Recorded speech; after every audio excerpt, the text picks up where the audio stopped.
So you ain't got nobody. So you ain't got nobody in this whole wide world. No, not somebody. No, not somebody in this whole wide world. Well, ain't that a shame? Well, ain't that a shame? It's all the same. It gets pretty addictive pretty early when you're a teenager as well. I think the formative years of becoming a music fan, and you just kind of get obsessed with record shopping, going into it. You know, you can't walk past one without sticking your head in and flicking through a few racks, and that's even when you own a store as well. Really, for me, it was Missing Link on All Go-Go, were the staple record stores. I think actually when I was in high school I did work experience at Red Eye, so it was like aiming high, doing work experience in a record store. Early 70s is when I started to really go out and buy a lot of stuff on vinyl, and Archie and Jugheads would be there. Gaslight Music was around back in those days. Pipe Imported Music was around in those days. Particularly vinyl that at that time captured me. I've really just always been obsessed with Melbourne's music scene and the amazing things that come out of here. Melbourne, I think, is the capital of music in Australia, always has been. I mean, Sydney's got the razzmatazz and the population and all that sort of stuff. But, you know, I've been involved in both live music and record stores for a long, long time. And the heart of music has always been Melbourne-based. Melbourne just seems to kind of get out and do a lot more than what other cities that I've lived in or been in kind of do. They support everything that's worth supporting. It's a community. It's not a huge place, but you know, everyone meets everyone after a while here because of music. We have a huge music scene here, and some of the people that buy the most vinyl in particular are musicians and local bands that are obsessed with the, you know, not only the audio quality, but the idea of having, you know, a 1 in 300 pressing and, you know, it being collectible. In terms of the music community, I mean, look, it probably starts and bonds a lot more in the live music scene and live pubs and supporting that and going out and seeing bands play.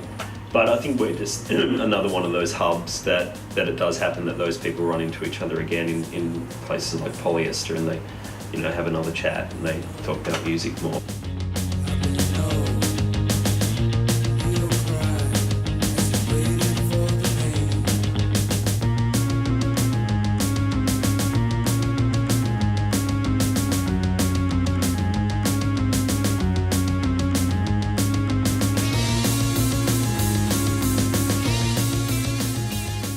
I probably feel very differently about digital music than other people who have owned record stores for a long time and have seen the decline in CD sales in particular based on the sharing of digital music. If you want to put it into one single thing, the internet has probably been the most incredible invention in human history, superseding the Industrial Revolution and everything like that, but it's one of the most destructive forces in human history as well. I grew up with digital music sharing and discovering bands online and streaming music. So to me, it is a part of my life and it's a part of how I discover music and find out about bands and tell my friends about them. They've gone from records to tapes to CDs and back to records now.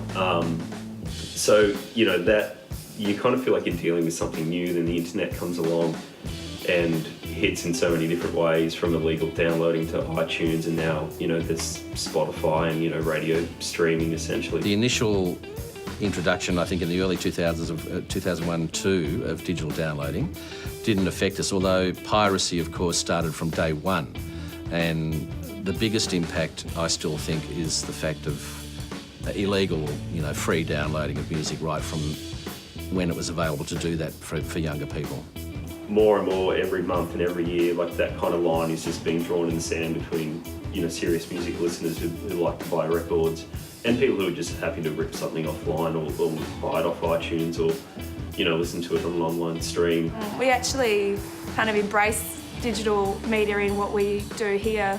Very much so. We have digital listening stations in the store where people can listen to all the vinyl before they buy it, and without MP3s we wouldn't be able to do that. During 2009 and 10, we tried to embark on doing digital downloading in-house, so setting up our own alternative and independent digital downloading service. The great thing that lots of independent labels started doing with vinyl a couple of years ago was putting a download code in there so that they can get MP3 files of the album that they've just bought as well, which is a smart move and made it really easy for us that we didn't have to think about doing something like that. You know, it's like good on the labels for doing that.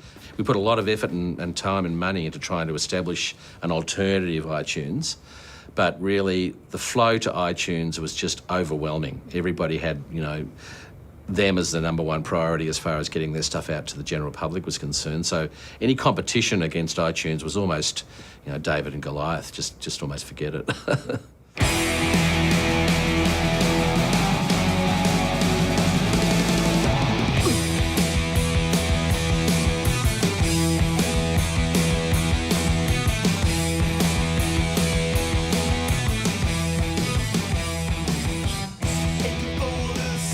As a day, as a celebration, it's a great thing. For us, it is the biggest day of the year, hands down. The last couple of years is just the media coverage has been like totally unprecedented.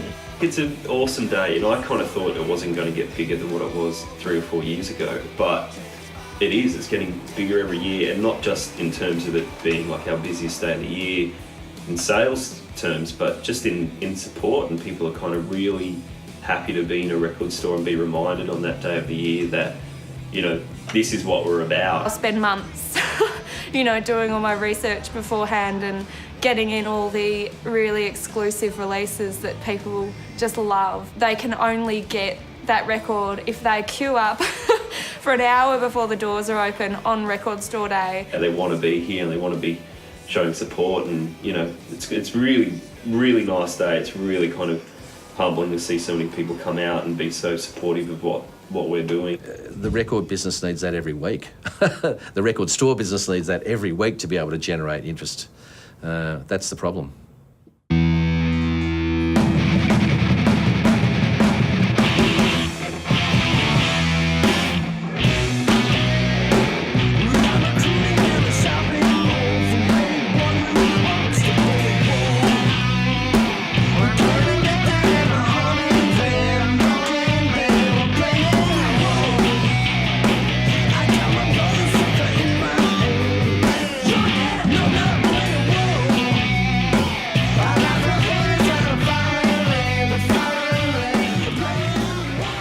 It's an event, it's something to do. Like, it's something to do to go out and buy a record and to flick through racks and to select something out and go home. And I love vinyl that you have to sit there and change the side. And starting once again with vinyl, you'd go to the record shop and you'd get a single sleeve cover, of course, but you'd get your gatefold sleeve covers or your trifold sleeve covers or your quadruple fold covers by the time you got to something like, you know, Physical Graffiti by Led Zeppelin or something like that.